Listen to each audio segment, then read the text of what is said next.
I was the one who checked the queen's food before anyone else touched it. That was my job. Not a proud one, not a job any noble wanted. But it was mine, and I did it well, because doing it badly meant someone died, and that someone was usually me. My name is Rin, and I am human. I came to this world 7 years ago, on a ship that was never supposed to land here. The people of Velkar call us the Small Ones, not because we are weak, but because we are short compared to them, and quiet in ways they find strange. They still do not fully trust us. Most of us work in kitchens, in stables, in the lower halls where no noble wants to walk. I was lucky. I was given a task that mattered, even if no one respected the person doing it. Every morning, I tasted the queen's food before it reached her table. Every evening, I checked her wine before it touched her cup. I was trained to notice things other people missed. A smell that was slightly wrong, a color that did not match, a texture that felt off on my tongue. It was not magic, it was attention. Something most people in that court had stopped using a long time ago, because they were too busy watching each other for weakness. That morning started like any other. The kitchen was full of noise, steam, and the clatter of copper pots.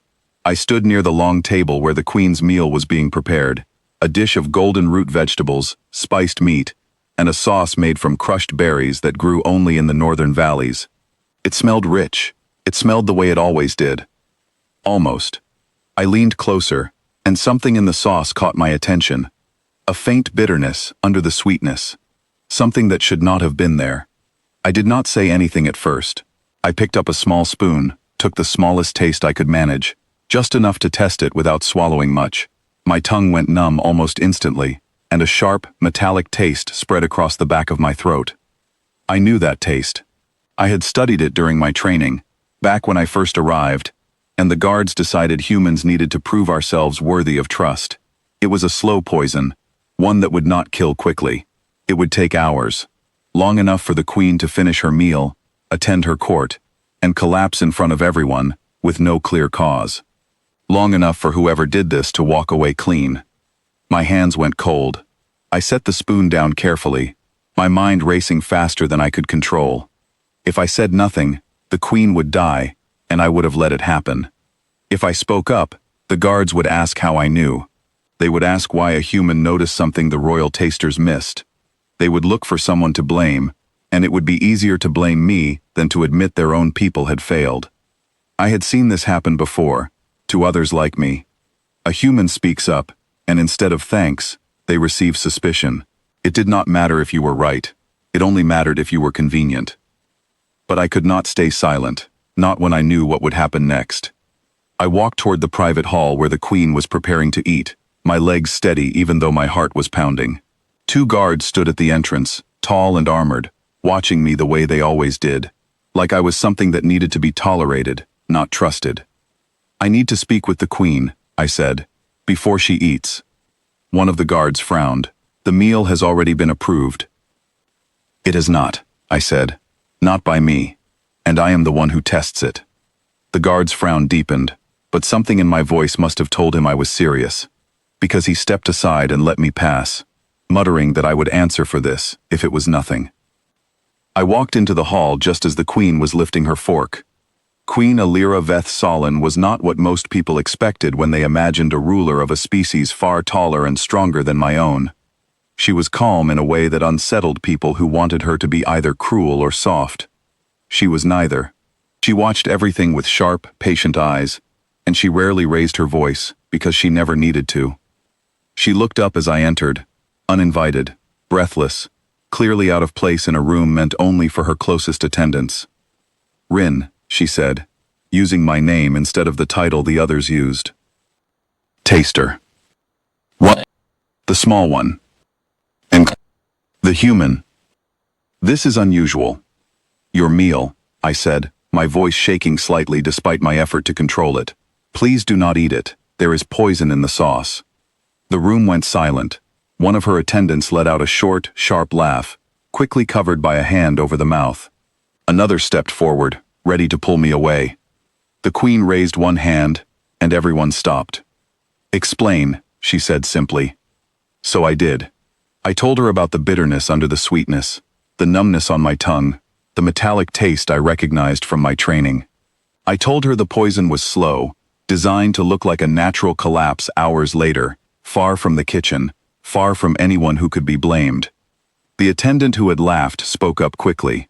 "Your Majesty, the royal tasters approved this meal an hour ago. This human clearly wants attention, or worse, wants to create fear to hide their own guilt." I felt my stomach tighten. This was exactly what I feared. But the queen did not respond the way I expected. She stood, walked to the table, picked up the same spoon I had used, and took her own small taste of the sauce. The room gasped. Even her guards looked horrified, stepping forward to stop her, but she lifted a hand again, silencing them without a word. She stood still for a moment, her expression unreadable. Then she set the spoon down carefully. "He is right," she said. "There is poison." The silence that followed was different from before, heavier, more afraid. "Bring the royal tasters," the queen said, her voice calm but firm. Now, 2 nobles who had approved the meal earlier were brought in, confused and pale, insisting they had checked everything, that nothing was wrong when they tested it. The queen studied them for a long moment before turning back to me. "Rin found what 2 trained tasters did not," she said, loud enough for the entire hall to hear. "Explain to me why that is." No one answered. She turned to her guards. "Test them now. If they truly tasted this meal an hour ago and found nothing, then either their senses have failed them, or they never tested it at all." The 2 nobles exchanged a look I recognized immediately, the look of people caught in something they thought no one would notice. One of them tried to step back toward the door. A guard blocked his path before he could take a second step. Under questioning, the truth came out quickly. They had not tested the meal that day. They had grown careless, trusting the kitchen staff to handle it, assuming nothing would ever go wrong under their watch. It was not malice from them, but negligence. And negligence had almost killed their queen. But negligence alone did not explain the poison. Someone had placed it there deliberately. That part took longer to uncover, and I will not pretend I was the one who solved it.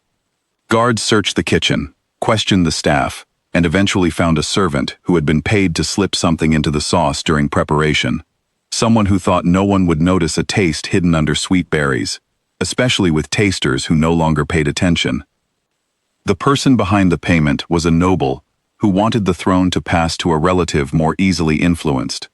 It was not a story of dramatic sword fights or dark magic. It was simpler and sadder than that. Someone who believed a slow, quiet death would be easier to explain away than an obvious attack. When the truth was fully uncovered, the queen called the entire court together.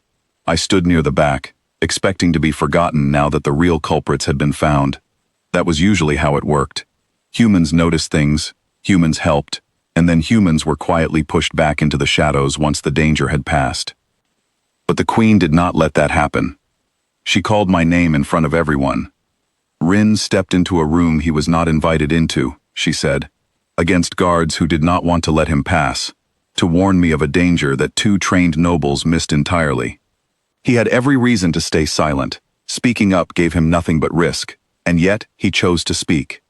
She looked around the hall slowly, meeting the eyes of nobles who had spent years treating people like me as background, as tools, as nothing worth remembering. "This court has grown comfortable," she said. "Comfortable enough that trained tasters stopped tasting. Comfortable enough that no one questioned how easily poison could reach my table.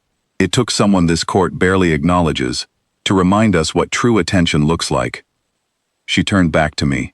"From this day, Rin will hold the title of Royal Taster, first rank. Not because of where he was born, but because of what he did when it mattered." I do not remember exactly what I said in response.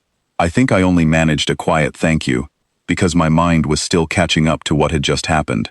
Around me, I could feel the shift in the room. Not everyone was pleased. Some nobles clearly uncomfortable with a human being raised above their own trusted staff, but no one dared say it aloud, not after what had just been proven in front of them.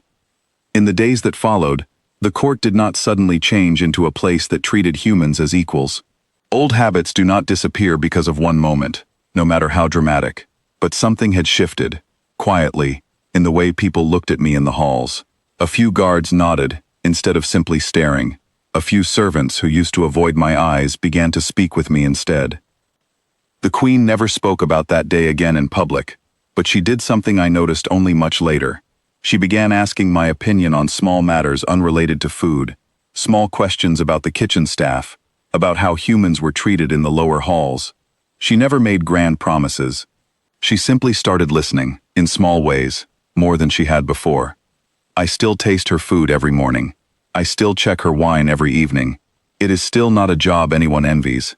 But now, when I walk into a room, people wait for me to speak, instead of waiting for me to leave. I did not save the Queen because I wanted a title, or recognition, or a place among nobles who had ignored me for years. I did it because I could not stand by and let something happen that I had the power to stop, even if stopping it meant risking everything I had built for myself in a world that was never truly mine. That, I think, is what the Queen understood better than anyone else in that hall that day. Not that I was brave, or clever, or special, only that I chose to act when silence would have been easier, and that kind of choice, more than anything else, was worth noticing.